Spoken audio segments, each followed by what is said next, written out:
Anything you can say? He's going to use the entire 90 days to recover, and that takes him to next month.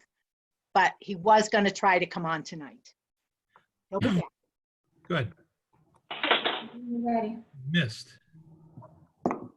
We're ready, Anna? Yep. Yeah. Okay. All right. We are calling the meeting to order. Anna, if you'd call roll, please. Carrie. Here. Silver. Here. Klein. Here. Bilski. Here. No comment. Vincent. Here. Cooper. I am here. Kevin, I'll make a motion to approve the minutes from the April 1st, 2020 special council meeting. Is there a second? Second. Thank you. Anybody have any comments? If not, if you would call roll, please. Carrie. Yes. Silver. Yes. Klein. Yes. Bilski. Yes. Vincent. Yes. Cooper. Yeah. And I'll make a motion to approve the treasurer's report for fiscal year 2020 through March. Second. Thank you. Dana, if you would do your duties, please. Okay, good evening, everybody. First, we have the cash summary for February. We had $8,727,000. Revenue for February was $1,336,000 and expenditures were $813. I think I just fell off the table. $813,000. Nothing earth-shattering to report in that month. We were at 16% of the year. Our revenues for the general fund were 18.5%, and our expenditures were about 14%. And then for March, we had a little over $9 million in the bank account. Our March revenues were $2,782,000, and our March expenditures were $2,449,000. The biggest thing we had was we did receive the first half of the TIF payment in Fund 209, the Pinecrest TIF. We received $1,789,000, and that was also dispersed. It's an in and out. The monies go to the Orange schools and to pay for the debt service under the pilot. And this is the first quarterly report that we have, so all funds are represented in the detailed report. We're at 25% of the year, and general fund revenues were at 25%, and the expenses were at 20%. Nothing earth-shattering. I did highlight for you all of the changes showing the timing differences or if there was an annual expenditure in that line item budget. In Fund 202, we had the capital expenditure that was paid at 100%. That was for the message board. And you'll see that Fund 209 has that semi-annual pilot payment in it. So that's all I had for the treasurer's report, unless you have any questions. Anybody have questions? All right, if you call roll, please. Anna, you're muted. No, I have a lot of people. Carrie. Yes. Silver. Yes. Klein. Yes. Yes. Bilski. Yes. Vincent. Yes. Cooper. Yes. I'll make a motion to approve the tax administrator's report of April 30th, 2020. Your second. Second. Thank you. Dana? Okay, you have two tax administrator reports. The first one is through March 31st. And for March, we were up about 93,000 compared to March of last year. Comparatively, in year to date, about 291,000. We looked pretty good for March. April, we were down about 90,000 compared to April of the previous year. So we're starting to see a little bit of the impact from the COVID. if you can really kind of get a good look of it if you look at the graph that we had passed out. You'll see February was looking really well. March, we were doing really well. And then you'll see in April, you'll start to see the decline or decrease over 2019. So you can see that we started seeing that impact. We'll be monitoring that. I've been working with Rita. There was a memo in your package that talked about the impacts with COVID, which we can discuss now or we can discuss under the mayor's report. But we are working with Rita and keeping an eye on all of our businesses and our income tax situation moving forward.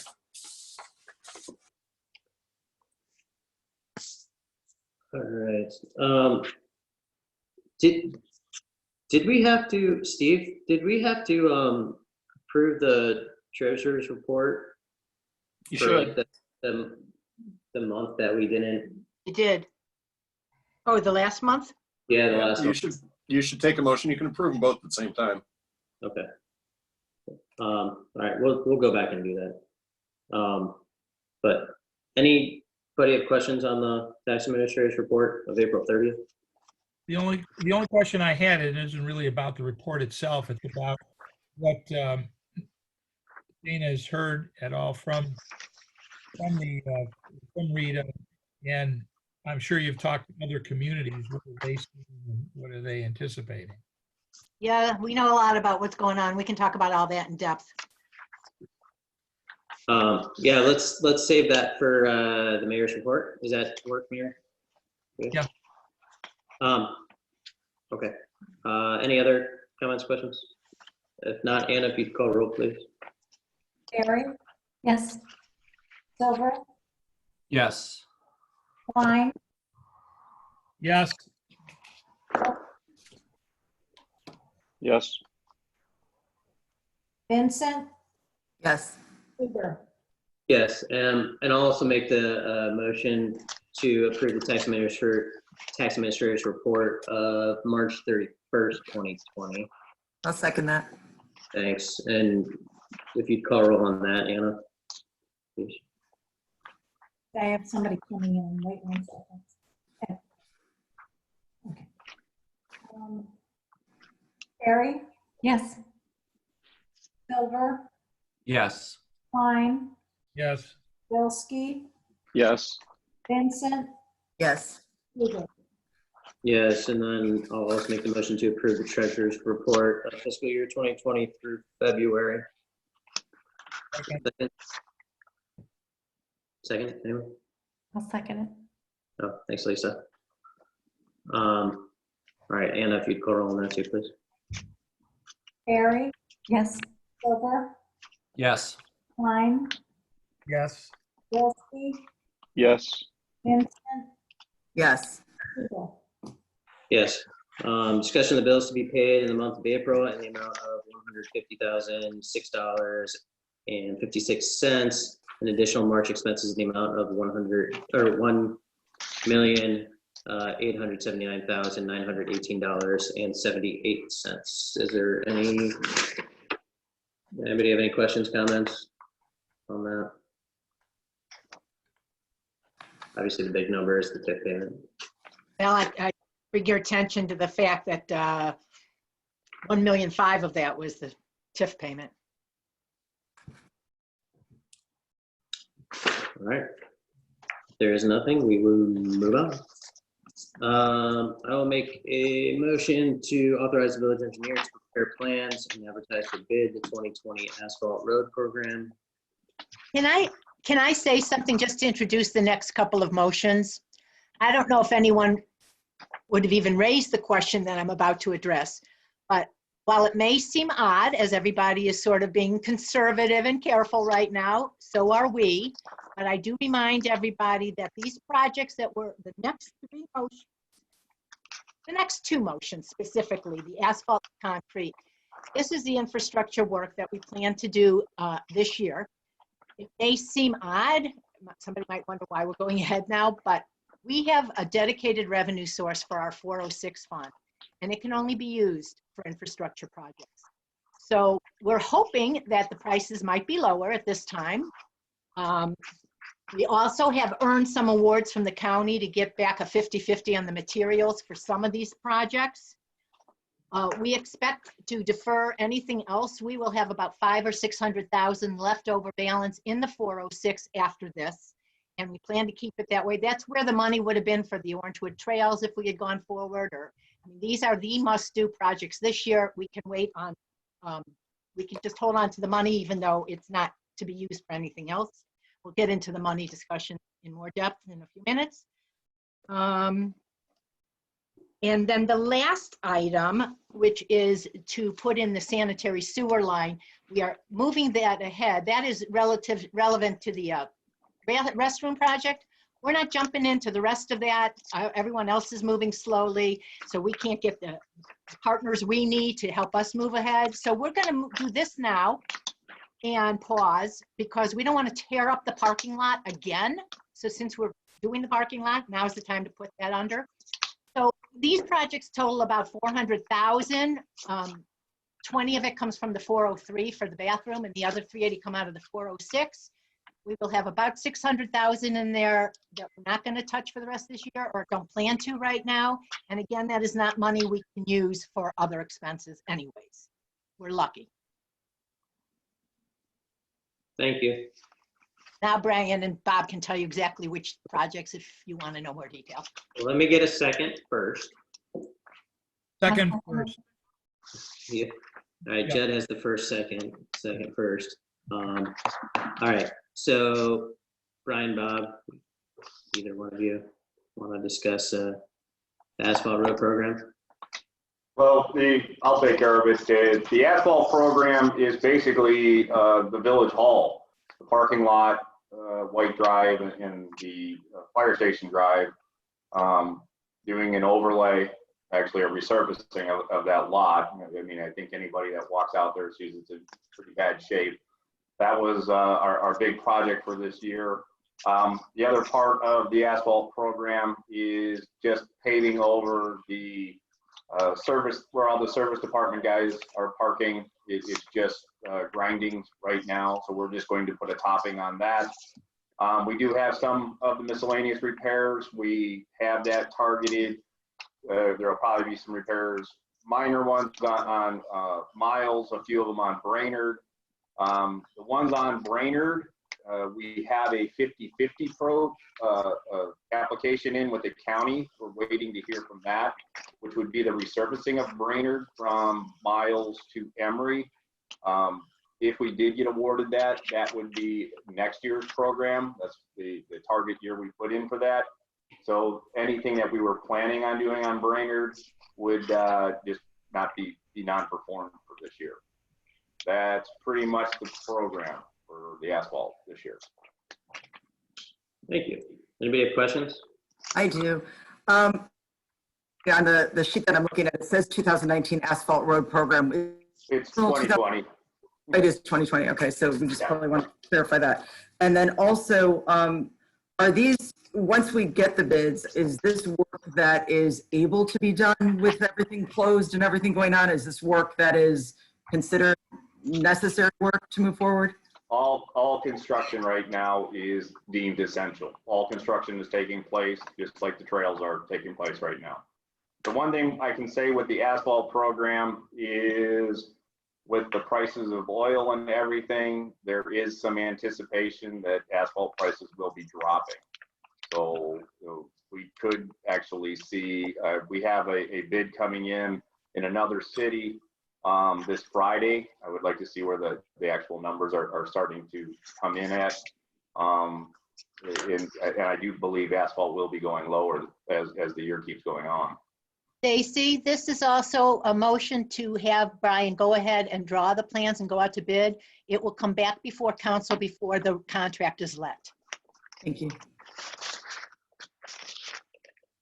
Any other questions? All right. Anna, would you call roll, please? Harry? Yes. Silver? Yes. Klein? Yes. Bilski? Yes. Vincent? Yes. Huber? Yep.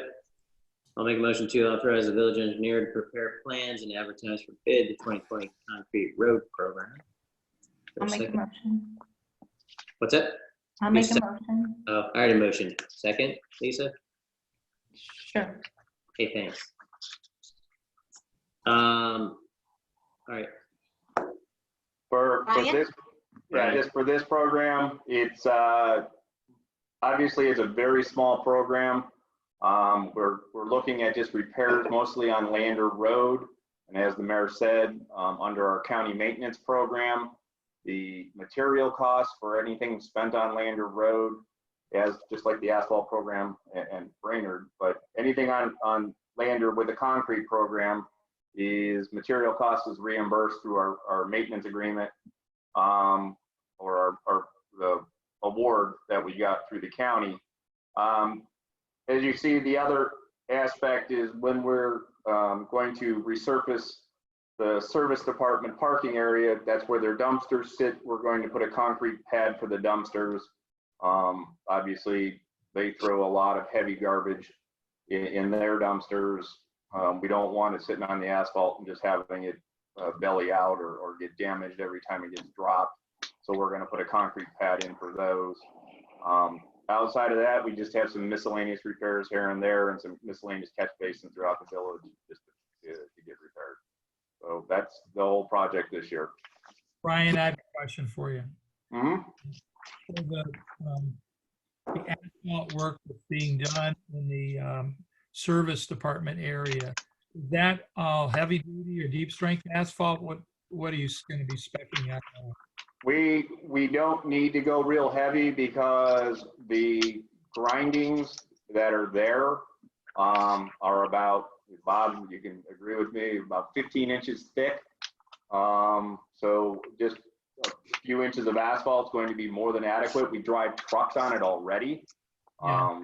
This is just basically a surface course to, to stop all the surface rutting, basically, from turning on it and all that stuff. Yeah, but if you only put a couple inches of that, you still have where the new asphalt sits on top of the old asphalt. Isn't there a propensity for it to turn under the wheel loads? I didn't hear all of that. The bond between the surface asphalt and the under asphalt is such that, does it have, when it's warm out, will the truck movement on it cause the surface area to wear different? No, we're going to put in sufficient thickness for that. Okay. So make Do you sure. anticipate any road closures as a result? And when might we be looking at? For the concrete, we shouldn't have any road closures because these are very small repairs, joints, 3 feet wide.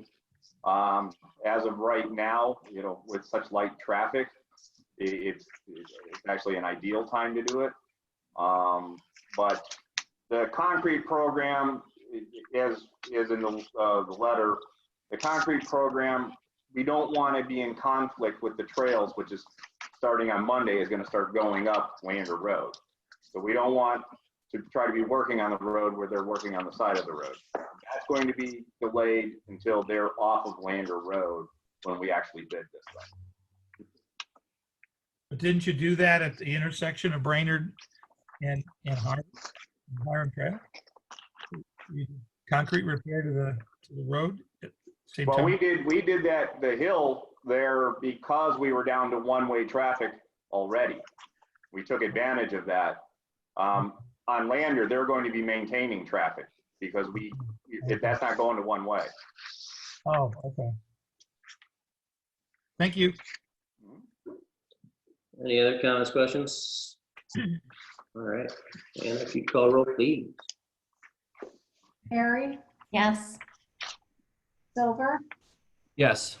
Klein, Yes. Wolfski, Yes. Yes. Vincent, Yes. Huber. Yep. I'll make a motion to award the bid for the park pump station and force main project for 2020 to Terrace Construction for the base bid in the amount of $23,972.15. Bid alternate number 1 in the amount of $5,136 and bid alternate 2 in the amount of $2,528.75 for a total not to exceed $29,108.15. I'll second that. Thank you.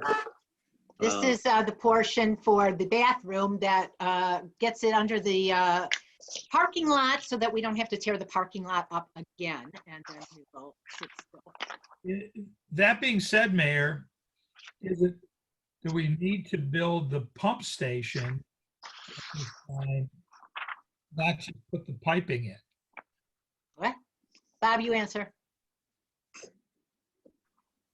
Is the pump Just station? for some reason, you keep cutting in and out. I think most of us are having a hard time hearing you. Oh, I'm sorry. Where is the pump station in relationship to where the line is running from and to? Well, the bathroom and the pump station are going to be located between the basketball court and the playground now, where it sits roughly there. So the electric line, which you guys will be talking about the easement in a moment, but that gives us, the right distance and run, and the lift station there gets it centrally located in probably our most popular areas there, which obviously is the playground. So you'd be on the north side of the road, right about where that parking area starts, directly south of the sand volleyball. Okay, my He question, was going to show you, Judd. He was going to show you. None of this determines where exactly it's going to be. that's not my point. My point is, included in the bid is the cost of the lift station. Is that correct? No, the lift station is something that we're going to buy on our own, and that lift station cost is about $5K. That's the pump and the whole fiberglass vault. Okay, isn't that into this? Isn't that alternatives? One The and installation is that. The installation is. okay. Yeah, I'm not going to pay a 10% markup on a piece of equipment. Okay, but you're buying that all now and installing it all now. We'll put it in, we'll pull the pump out. We won't leave the pump in there. So basically it's going to be a fiberglass shell with some piping, and we'll house the pump inside.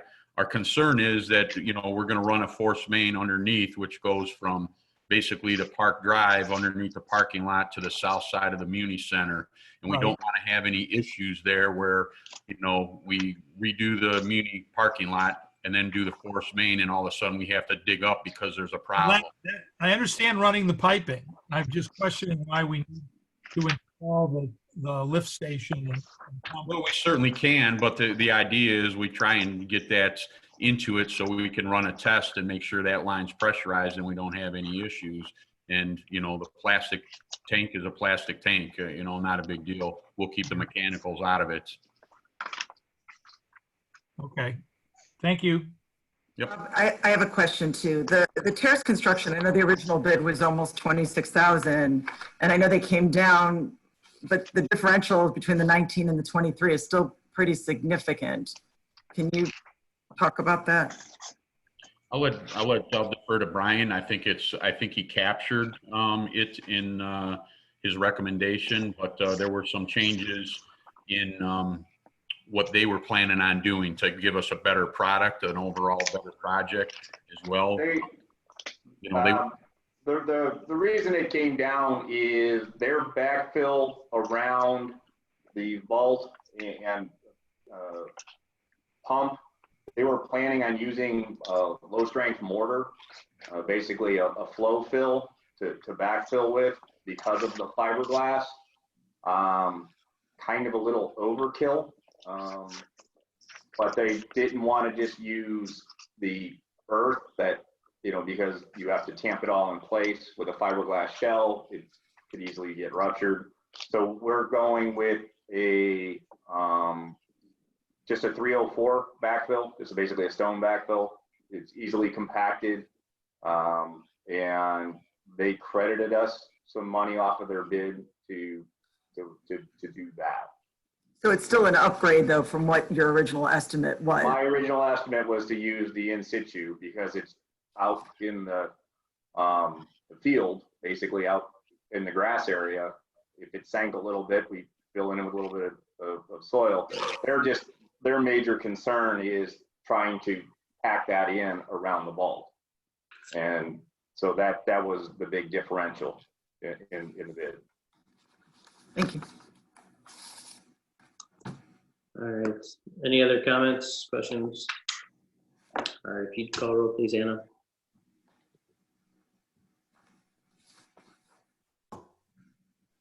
Barry, Yes.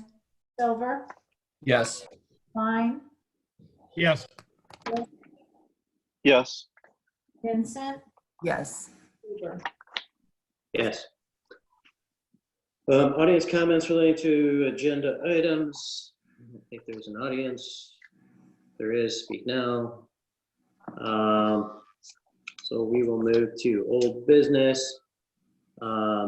Ordinance 2020-7, ordinance granting the Cleveland Electric Illuminating Company an underground electrical easement at 4600 Lander Road, Orange Village, Ohio, and authorizing the mayor to execute all necessary documents on behalf of Orange Village. This is on for second reading. It was approved by Planning Commission at the April 21st, 2020 meeting.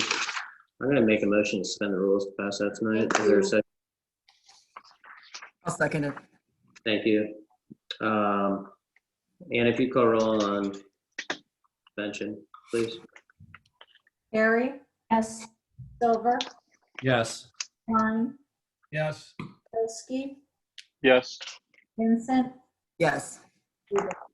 Yes, then I'll make a motion to pass ordinance 2020-7. For a second, Second. thank you.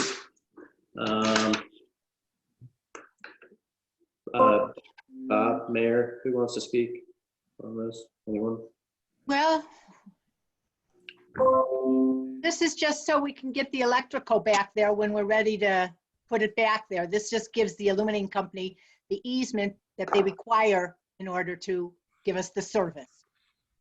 Yeah, we already went over it, so.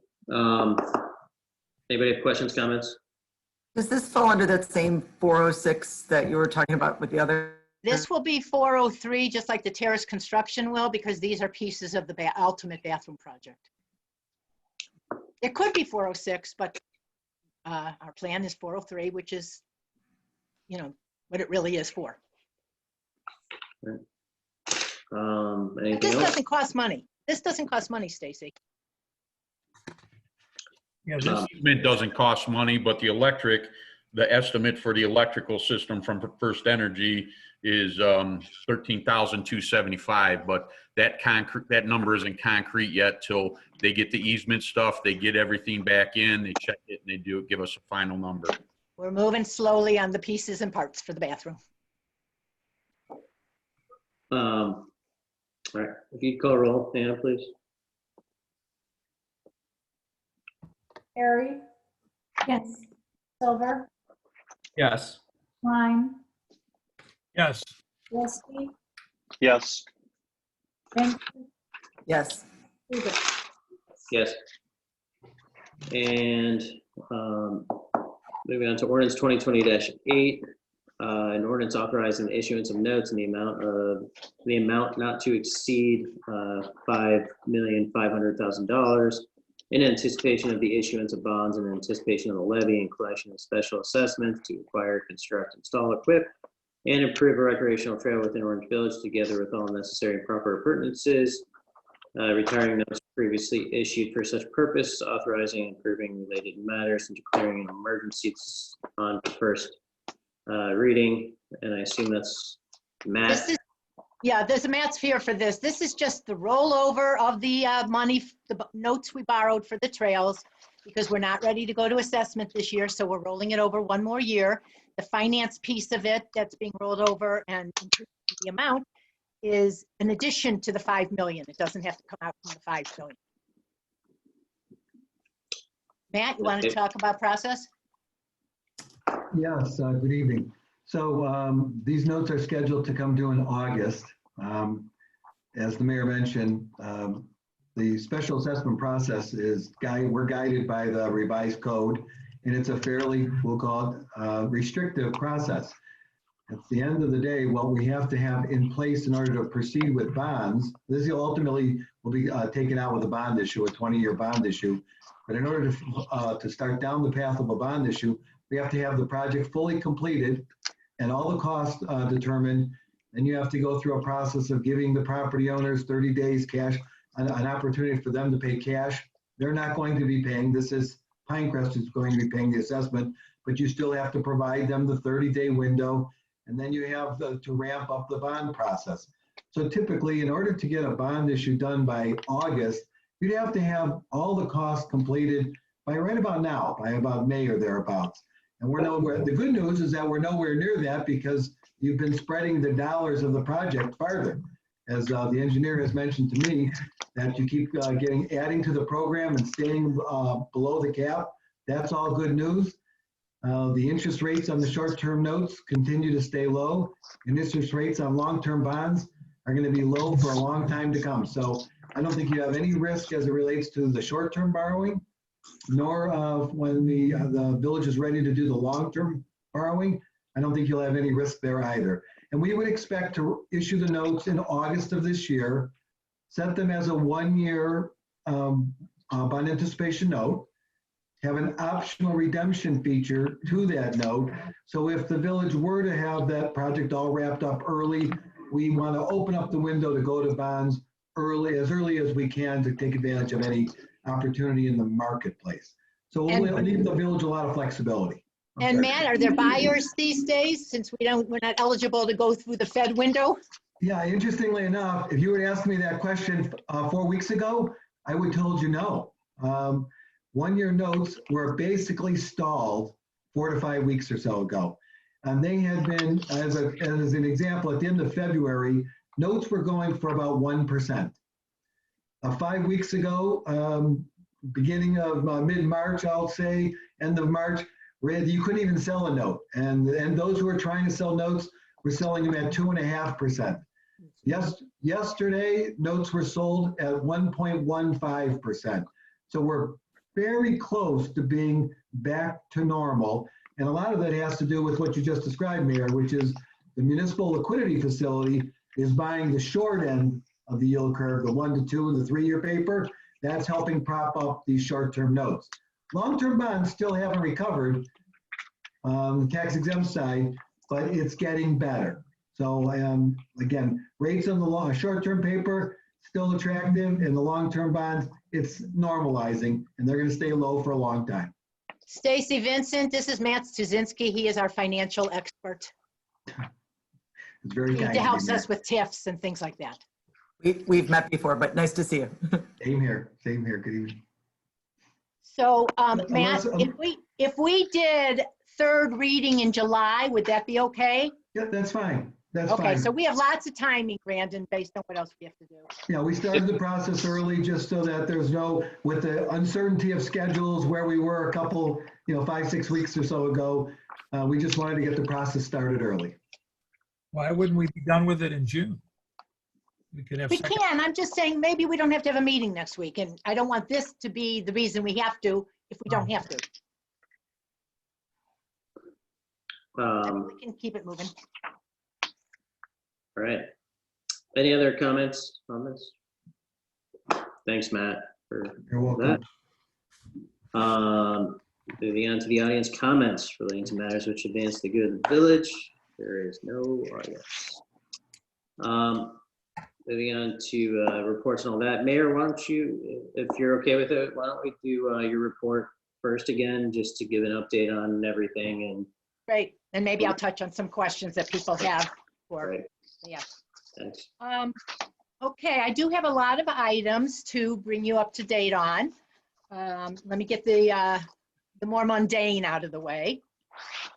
The SSI computer transition went pretty smoothly. It was a huge, big project that Dana, Kathy, and the crew, including all the other employees that had to be trained. It's amazing they got it done, but we're operational on the new one. The June 14th party in the park, touch a truck, everything we were going to do that day is officially canceled. We are not hustling to get a crowd of people together in the park in June, too soon. Construction items, as you heard earlier in discussion, they're finishing the trails on the Harvard portion and the concrete on the hill. And they are turning the corner to start the trail on Lander. There will be no road closing when they're working on Lander. But that should be starting this coming Monday, possibly weather dependent. Miles Culvert on Miles Road, which will last about 30 to 45 days. We don't have a starting day yet, but it should be soon. You may all know already that the Orange Community Rec Levy passed strongly, which is good. And also our County Health and Human Services Levy passed. That's good news for the county. We are back to regular garbage and recycling protocol. That 2-week window when they didn't pick up bulk items came and went pretty fast. They're now doing everything they were doing before. And people have contacted us because they saw the article about the city of Cleveland not really recycling. We are still recycling. Nothing has changed in our contract terms. But when we renegotiate the contract, I think in another year, right, Bob? 1 more year? If it's 1 year or 2 years, okay. It's in another year at least. When we negotiate it, who knows what the state of recycling will be. We may have a different world then, but for now, we're as we've been. We got a contribution from the Chagrin Highlands Rotary, and with their donation and a few matching dollars of our own, we have acquired 1,500 of the surgical 3-ply masks for the residents. We have already had people coming in today to pick some up. We just put the word out earlier this afternoon. But we are offering 2 masks to every residence. If we need to buy more, we do have a way to get more.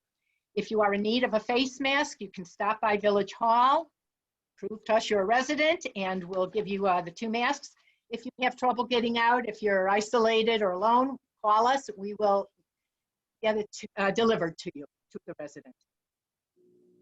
COVID-19 update. Anna's doing a great job keeping our website current and up to date. There is one more thing I sent you tonight, Anna, that's new news, but our COVID-19 page is very reliable, very up to date. She's doing a good job. Nothing new in the village. Our employees continue to be healthy. We have not had anyone take a sick day or have a family member sick yet.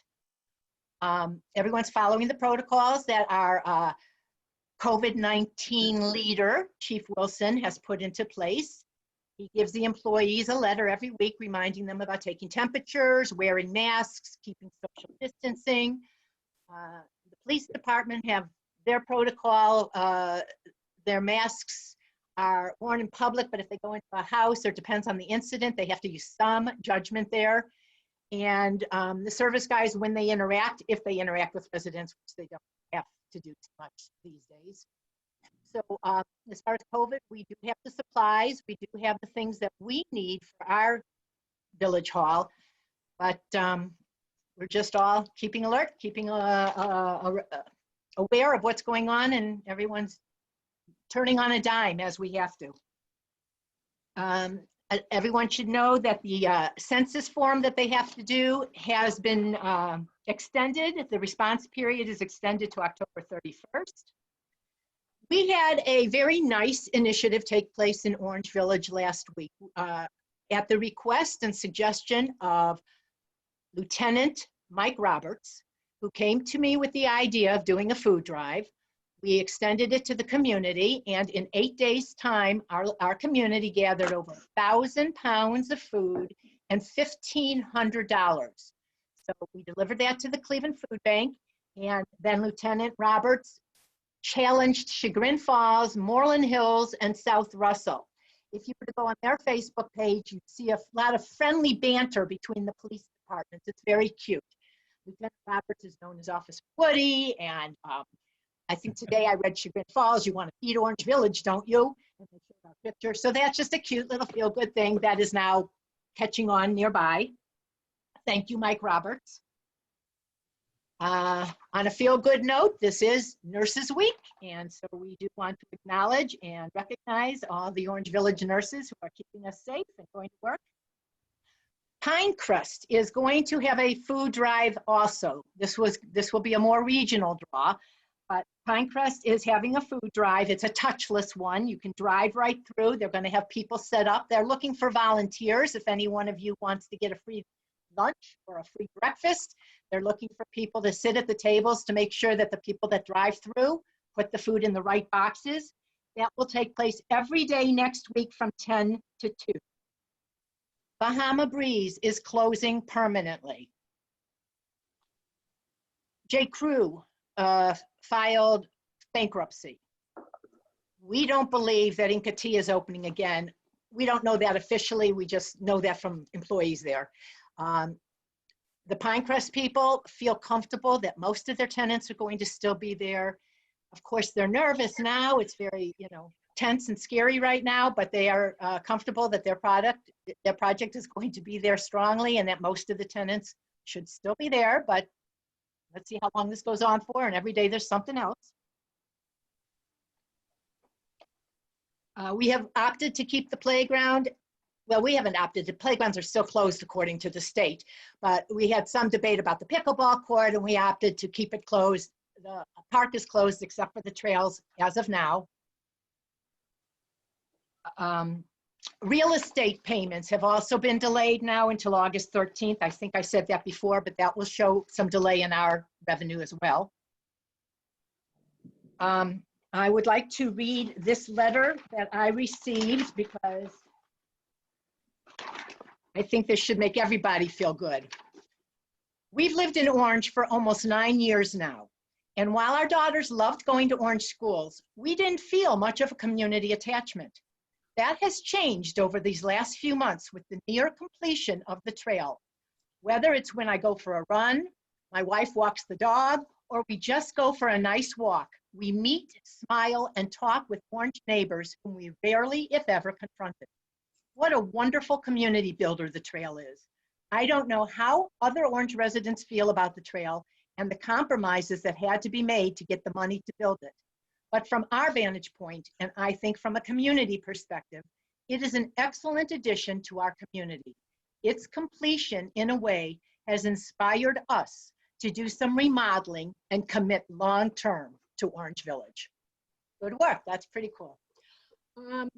We are aware and sensitive to the fact that many of our children have been changed on some of the rites of passages and things that they have come to look forward to. I will tell you that my granddaughter is extremely bummed out that kindergarten got canceled. I mean, she's really disappointed. But we're trying to do something to make some of these kids feel better. And I contacted the superintendent for his permission, and he gave me a list of all the high school seniors that are graduating.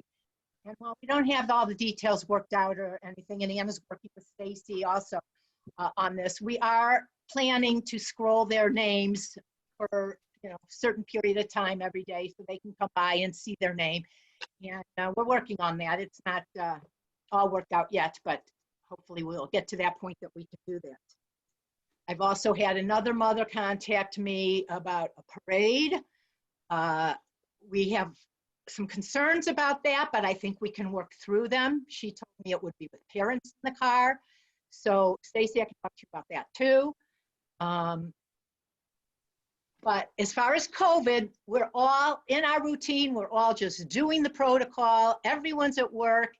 We're lucky in Orange Village. We're gonna weather this. I think because we had the good fortune this year of having a budget for one of the first times where we had lots of surplus. So we were using a lot of that money to build cushion in the 401, in the 402, and we were transferring money that was not identified for expenditure this year, but was building up the cushions and reserves for things we've identified over the long term. Well, when we sat down and looked over the numbers that Rita gave us, they gave us their calculations as to what the income tax ramifications are going to be. And they estimate that we could lose as much as $500 and some thousand from income taxes. And then Dana sat down and went hotel by hotel and admissions taxpayer by admissions taxpayer, and then took some small percentage of that we think we'll collect, but the gross percentage that we won't. And we come up with a number of about $643,400. That's the best guesstimate that we have now based on the details that Dana spelled out for you in something that was included in your packet. We're happy to go over it detail by detail, but I think she did a great job, very detailed, showing what we know today, what our best estimate and guesses are based on the type of taxpayer, based on what we know and what Rita has estimated. And they used to be really good at estimating things. We'll have to see how good they are on this, but they used to be really good. So they came up with a number, adding Dana's calculations, minus a few things of revenue that we didn't expect. For example, the governor had the Bureau of Workmen's Comp give back big dividends. So we got back almost $70,000 we didn't expect. So this planning document you were given shows our best estimate of what income we assume we won't get this year. And we have a lot of low-hanging fruit of where to cover that from. And we will do that from not going ahead on any new commitments with any new employees. We will not at this time, except for Zugan gave back $35,000 of his part-time help. We are going ahead with one summer helper, college student. And we're saving $35,000 there. So you'll see listed things, but the easiest fruit that we can take back is about $578,500 that we were transferring from the general fund into the various capital accounts for future purchases, for the future ambulance. We're building up a fund so we can do some of these projects. If we have to slow down and back off on that, that's the easy fruit. And we have the sources identified to cover the lost revenue. Fortunately, we have a good, strong, healthy cash position to ride through the cash flow issues because with filing dates extended a couple of months, Rita estimated 1,200,000 will be on delay, not on lost, but on delay. So the challenges that we've identified, we're comfortable we can manage. We're very lucky. That isn't true in a lot of communities, but we're very lucky this year that we've hit this. This has hit us at a time when we think we can weather it. We're watching every day. I continue to go to my weekly conferences and listen to what's going on, as I'm sure most of you are aware of all the things happening every day. And when we have more information, we will revise it, update it. But it gave me a real level of comfort because my goal is to get through this without laying off a single employee. And we will. But if things get worse and we have to dig deeper, we'll be back at you with it. Any questions specifically? Did I cover what you wanted me to cover that you know of? I have one thing.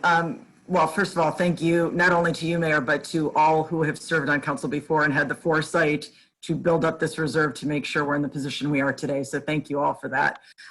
Just a really quick question. I know we're keeping the park trails open. Do we have sanitizing stations in the park, and is that something we want to consider? We can consider it, sure, but we don't have them now. It's not a bad idea. We should get some at the playground.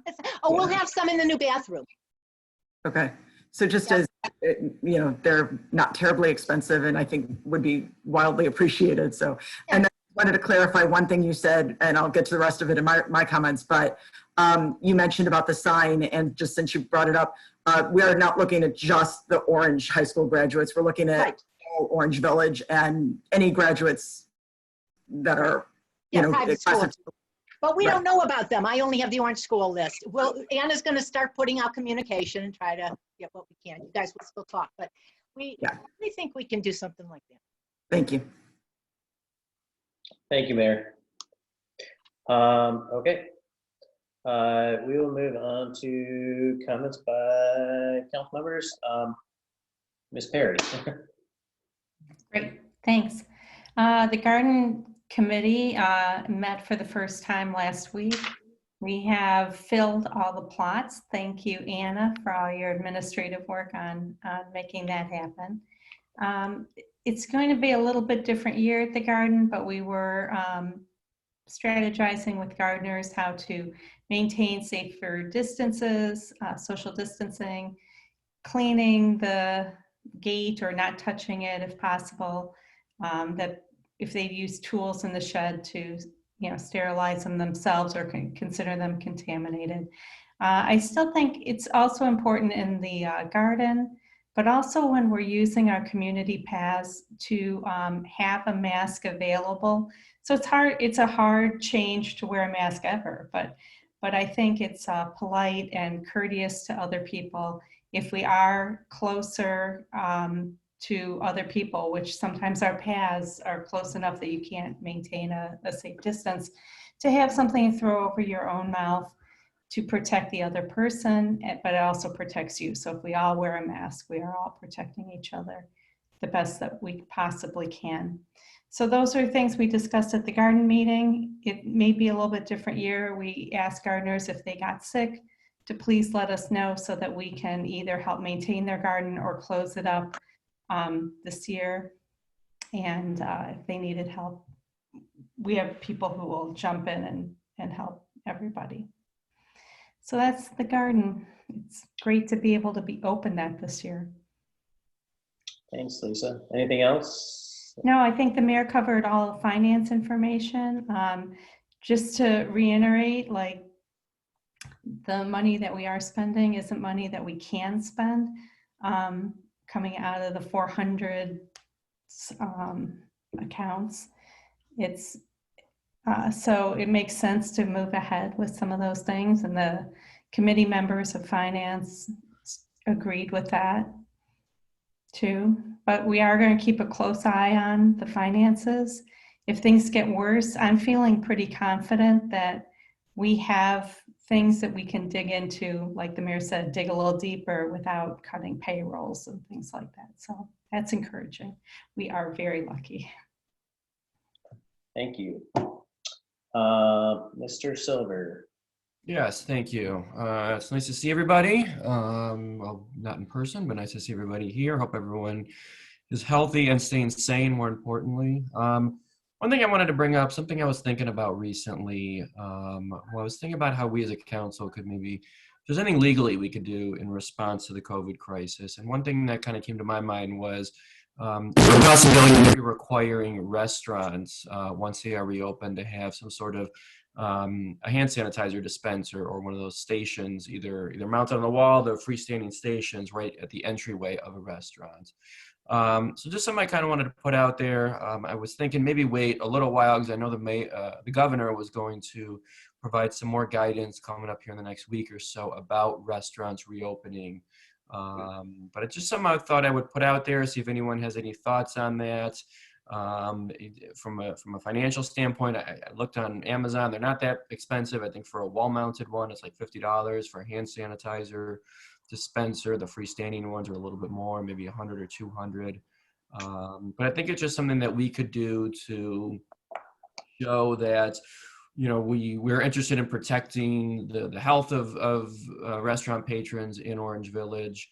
And just wanted to kind of get some thoughts, see if anyone has any thoughts on that, if it would or would not work for any reason. Why don't we just wait and see what the governor rules, and then we'll see what's needed. That's what I was thinking. Yeah, just thought I'd put that out there for now, and then wait to see what the governor says before moving. Mayor, do you know if is Pinecrest, are they putting anything out? Like, I do know that Greg Levy, who's the owner of our Red restaurant at Pinecrest, is on the governor's restaurant opening task force. I don't know I know they're in constant communication with their restaurants and whatnot. When we start knowing more, I can coordinate with Adam and ask, but I think they're communicating with their tenants. I just wasn't sure if they're doing anything that's not in the restaurants, if they're going to be doing any other sanitizing stations anywhere else, like throughout the property. Oh. Okay, I don't know. Good idea. I don't know. Just a thought. I don't know. Yeah, I'll ask. Okay. Any other comments, Brent? No, just, that I just thought that was something, small but meaningful that I thought we could enact that could show that we're serious about this and can make a difference. And I'll ask Adam what he's planning. Yeah. Yeah, that's all that I had. All right, thank you. Mr. Bilski, I think it's you. So first off, I want to thank the mayor and Dana and all the department heads for the wonderful communication and all the legwork. I know the financial picture that Dana and the mayor have been working on is not an easy task to put together. And that's a very, very useful document and guesstimate of where we are at and where we are headed. So I appreciate that. I had a question for Mr. Zugan. I was driving down Harvard the other day, the part that's almost complete. What is the plan? There's that new house that's being built on the north side of the road. Are we just waiting for them to finish their construction and then will the contractor go back and pour that portion of the sidewalk or the rec trail rather? Yeah, that is correct. We're not going to install the apron there and the walkway while they're constructing that house. They're going to bring in all the concrete trucks and everything else. So it just doesn't make sense. And is there a timeline when that's going to be there? I'm wondering if we have to put any signage there to alert any would-be users of the trail that the trail will suddenly stop? You know, I'll take a look at that tomorrow to make sure, but there's some areas even by the service garage where they have stone in place because we're not having them do the apron because of the amount of traffic coming in and out for the construction there. So we'll just make sure that it's safe to traverse across there. Okay, it's been fantastic, mainly on the weekends when I've been driving around. As long as it's not raining or snowing, there are scores and scores of Orange residents on every single trail. It's fantastic seeing how everybody in the community is enjoying that. And everybody who helped get that there should be very, very proud. I had a question also for you, Bob. As far as when the last section from Orangewood to Harvard, Hiram, Lander is complete, what is the process or the plan at this point for all of the alternates? Do we have any schedule in place for the rest of the work? Well, they plan on, like the mayor said before, they'll be next week moving to Lander Road, Harvard moving towards Orangewood. After that, the tentative plan is to do Brainerd, moving north to Waterford Court, and then they'll move down to Miles and hit that in one swoop, which is basically Westwood Crest down to Brainerd. And by the way, Woodmere is taking steps. I don't know if they're going to get tripped up now because of the world, but they were taking steps to get a sidewalk on their side of Brainerd Road, and we would then have just a teeny bit to connect to there. And we plan on, I've talked to the engineer over there at Woodmere, and because we're going to Waterford Court, we will have full intentions of taking it to the Corp line and tying into Woodmere's, but we'll just probably perform that under their contract and have us do that little leg. And so if residents ask us when the majority of this trail should be done, I mean, we can safely say, barring any weather issues and things, this summer? I would say so. The Lander will probably be a month to 6 weeks, probably a month to 6 weeks for Brainerd. And then you're probably looking at a couple of months for Miles Road. So 4 or 5 months, timeline. So end of summer, beginning of fall. Okay, and these really could not be, I'm sorry. And I don't think we're talking about Orangewood at this time, so. Right, that's what I've told a lot of the residents here. It's probably not going to happen now, but these really could not be, come at a better time. It's so nice to seeing everybody taking advantage and getting out there. So thank you for all of your updates there, and that's all I have. Scott, folks, I just want to add one thing too, that because the original program was coming in a little length off of Harvard Road and off of Lander, coming into Orangewood. We're not going to perform that until we figure out exactly what we're going to do with Orangewood, what side of the road and all that other stuff. So it doesn't make sense to put that in at the moment either. Okay, thank you. Thank you. Mr. Klein.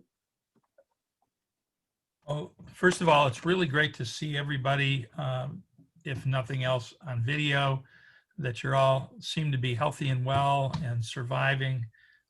These are challenging times, if nothing else, to keep your wits about you when you're indoor all day. I also want to recognize our civil servants who have done an excellent job in our community of managing all of our services during this challenging time and managing to stay healthy at the same time. Thank you to the Bobs and to Chris and to the mayor and everybody, including those volunteers that are helping out along the way. I think it's very heartening to see all this when we're in the midst of this situation. Planning Commission, I'm going to talk about that and then kind of digress back into the vaping issue that I brought up before we went south. Planning Commission met twice since we've gotten together. Most of the items on the agenda have been pretty routine. There is one item that I did want to bring up. The church and school on Emery Road are looking to sell a part of their property to Curtis. And in the process, Curtis is looking to create a lot split and consolidation. In the process of doing so, we discovered that there is a slight problem in the fact that they don't have enough land space between the two buildings to allow to meet the current minimum setback requirements.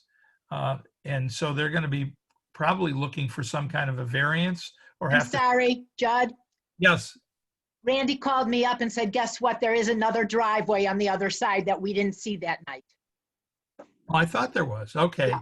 So they But went- nevertheless, the way that they had delineated the property line in the original plan didn't allow for enough side yard setback for their building. So they have to figure out what to do with that.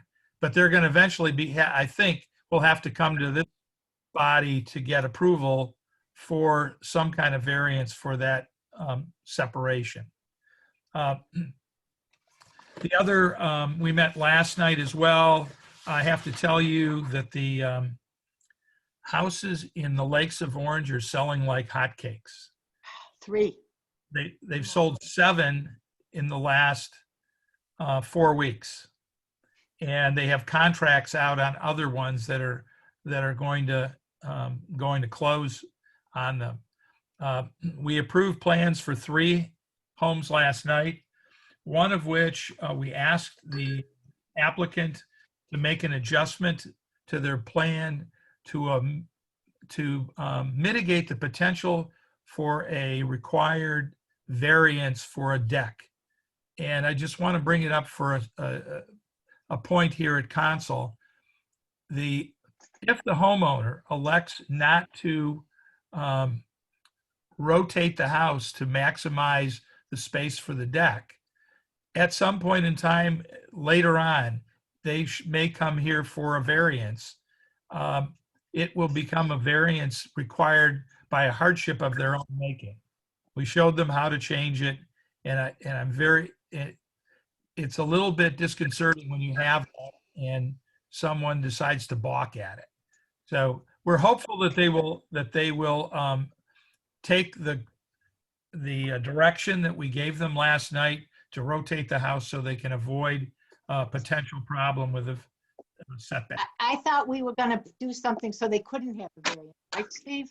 Yeah, what we would do is file the minutes of the meeting where it's confirmed that the builder is advised of the issue and elected not to change the dynamic of the residents, and effectively would require a variance of some kind going forward. We put that into the county records, and a purchaser, the concern is always that a purchaser down the road doesn't know anything about this. Well, it will be in the record that you're not going to get a variance, or, we won't say that in those words, but the conditions were self-created. So anybody who buys the property would buy the property with notice of that condition. And a subsequent purchaser couldn't come back and say, I didn't know. It was in the village's records, but there was nothing in the county records that tipped me off.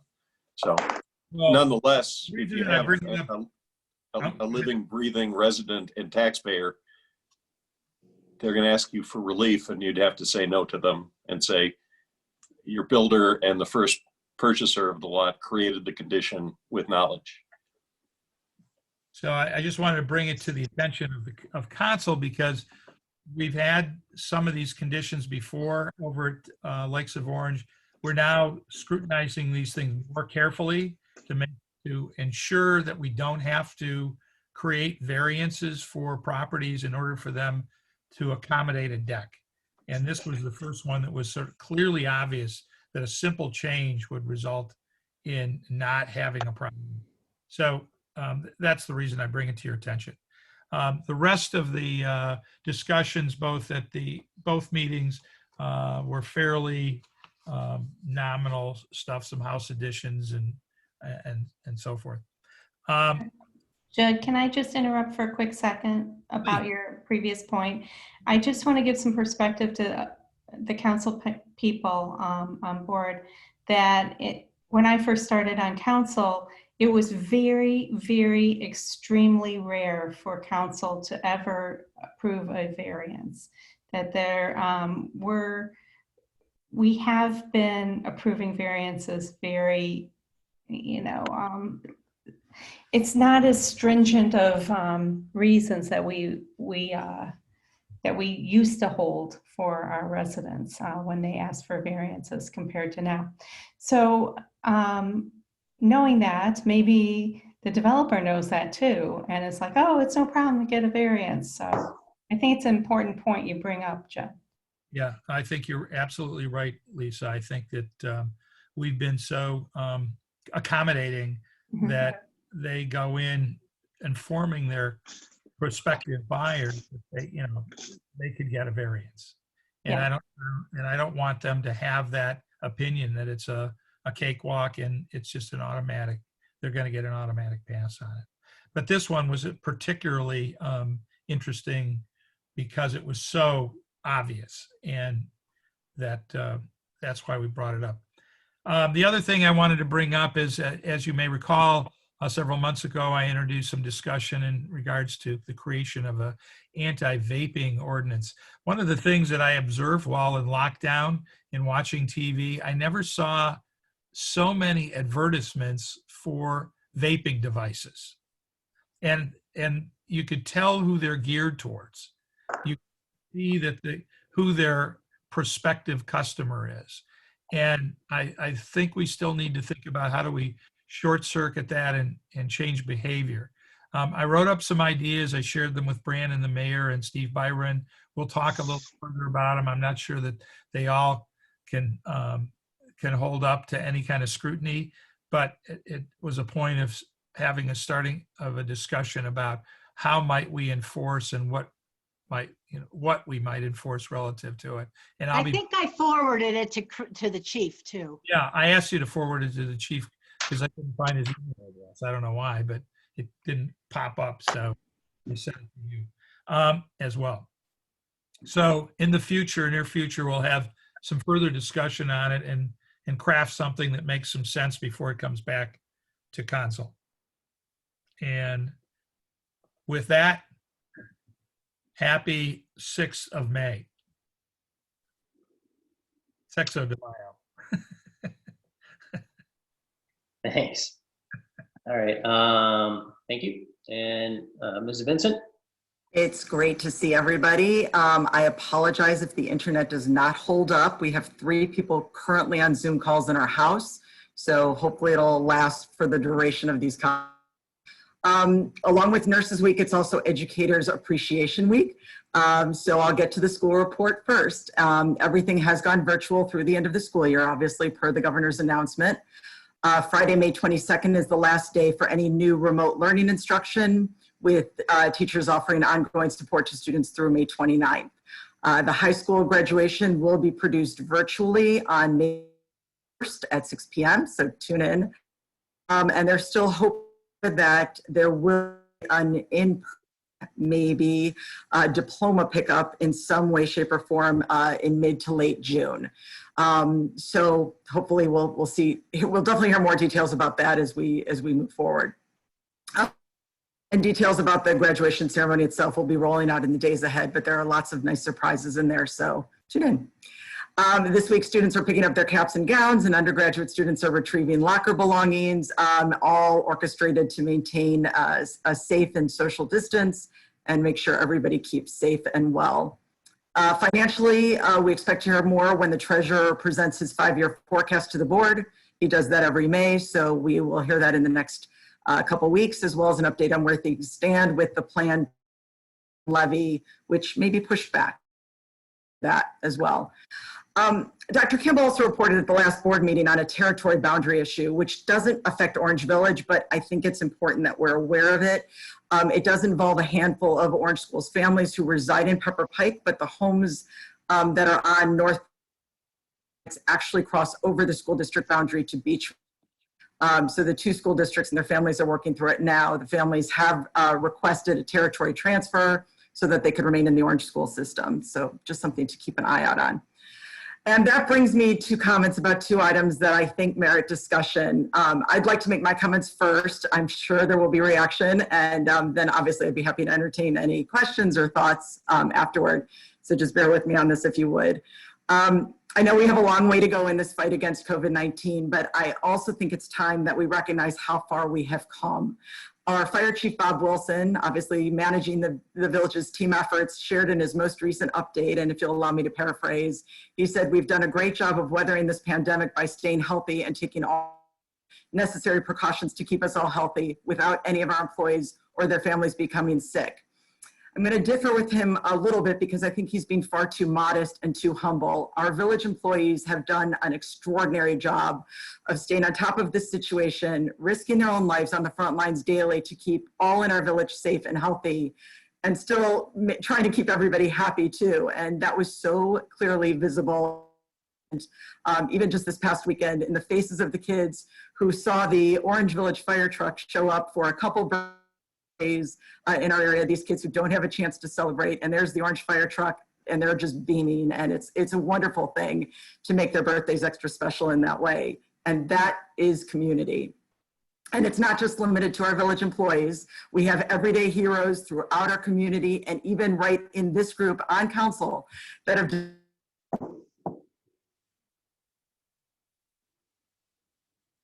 Yeah, there goes her internet.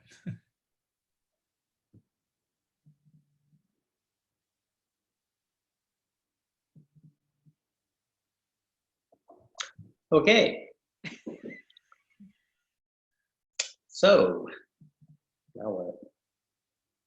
Stacy. I don't know what to do here. What do we do now? And zoom out. Mine's froze too. All right, I'll make a motion to adjourn.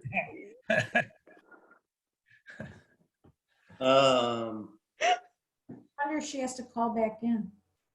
I think that's what she's doing. I was gonna say, I think she's off, right? Oh, she moved. I'm not sure. Can you guys still hear me?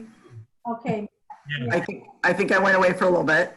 You did for a while. Yeah, I'm sorry. We've got multiple Zoom. I was hoping to go a little earlier, but from our first responders to our, are you guys able to hear me? Yes. Okay. From our first responders to our healthcare workers, to our mask makers, to our community cares folks, to all who are staying home and giving up so much to be safe, I am so beyond grateful to live in this community and would like to move forward with recognizing those everyday heroes officially. Last month, I named some of the medical frontline heroes, and I'd like to mention tonight people like Wendy Earholm, who is the driving force behind this Costume Moms Make Masks, and residents, Braylon Singer, Andrew Rubin, Olga Vainberg, Jill Weeder, Darlene Rita and Rachel Lake, Jennifer Kirkhyde, Debbie and Carrie Arnold and family, Magda Terracilla, Wendy Scott Coates, Jody Cantor, so many others who have voluntarily created more than 6,000 masks collectively, working hours beyond hours, hundreds of hours that they put on. And for those on the front line, for all people all around our extended communities, just donating these masks. I know there are many, many others doing the same thing or assisting in a myriad of ways. They're not asking for recognition. They don't expect recognition, but they're so deserving of it. We truly are all better together, and this is the perfect opportunity to take a moment to pause and reflect on all those who make Orange Village the special place that it is. I'm so proud to live in this community of people that care so much, and I am beyond proud to share the names of any who go above and beyond. So if you know people that deserve it, let me know. I'll be happy to recognize them verbally, if not in some other way, shape, or form. Collectively, though, I would like to create a resolution that honors and perhaps puts aside a day for all of our everyday heroes for the work that they have so graciously and generously already done, as well as the unpredictable work that we know they'll do. Some would suggest now is not the time, as we don't know what will transpire. That's true, but I say now is exactly the right time, and that's why. This is going on now. Let's appreciate them now. It is never, ever too early to say thank you. On a second note, my second effort is to recognize the members of the class of 2020, and please hear me out on this. I am not just referring to the OHS class of 2020. They're included in this, but I want to collectively recognize all who affiliate with the class of 2020 in our village, whether they're seniors in high school, seniors in college, or even all who have missed out on major collective moments and identify with this group, maybe like the kindergartners that were mentioned that are part of the kindergarten class of 2020, those who missed collective events. You'll hear more about the digital sign that was mentioned earlier, but even beyond that, my suggestion is a plaque or commemoration dedicated to the class of 2020, honoring what they gave up for our community. Whether by default or by decision, they helped our community by sacrificing for the community. Perhaps your own prom stories aren't great, but you have those stories to tell. Perhaps you received your diploma in a throng of thousands, but you had the opportunity to have others cheer for you as you did. Perhaps your own children haven't yet experienced senior walks or senior dinners or senior awards nights, and hopefully they will. But these students in the class of 2020 who live in Orange Village won't ever get that experience.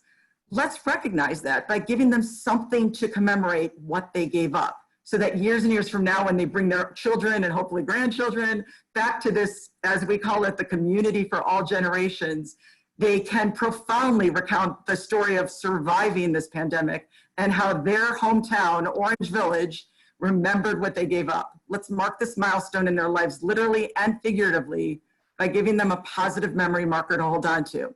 My thought is something as simple as dedicating the trails to them by a plaque that sits. No way, not the trails. There's 30 years in the coming. We'll see. 30 years. The class of 2020 visionary trails, if you will. Just worked on this year. It seemed a logical thing, but there are lots of options there. I'm not looking for something pricey or elaborate, just a simple dedication to the class of 2020.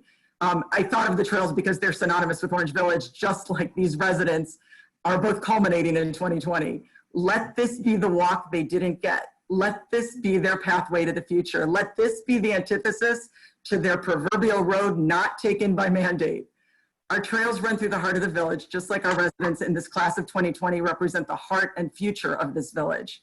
It's just little, but very significant dedication that would mean something and so much to them who see it in the years to come, and will go a long way to saying thank you for giving up what they did to keep our community safe. And after all, isn't that what a collective community spirit is all about? So I hope you'll join me in supporting this gift to the class of 2020 in some way, shape, or form, and a resolution to honor our everyday heroes. That's what I've got. Thank you, everybody, for listening. Now I'll take questions or thoughts, and I'm sure there are lots of them. Anybody have any comments? Anyone? Well, I think it's important, both of these points are well taken. I think it's important that we as a community recognize what we have, the value of what we have, and how do we recognize those who have contributed to it. You know, we can think about this and maybe discuss how that might evidence itself at our next council meeting, where we can all have a debate over which way these two issues might want to go. So I think it's, thank you, Stacy, for bringing this up. It's an important subject. And I know I learned years ago when I was president of the Shaker Rotary that you can never say thank you enough and never seize an opportunity because you don't know when you will have one again.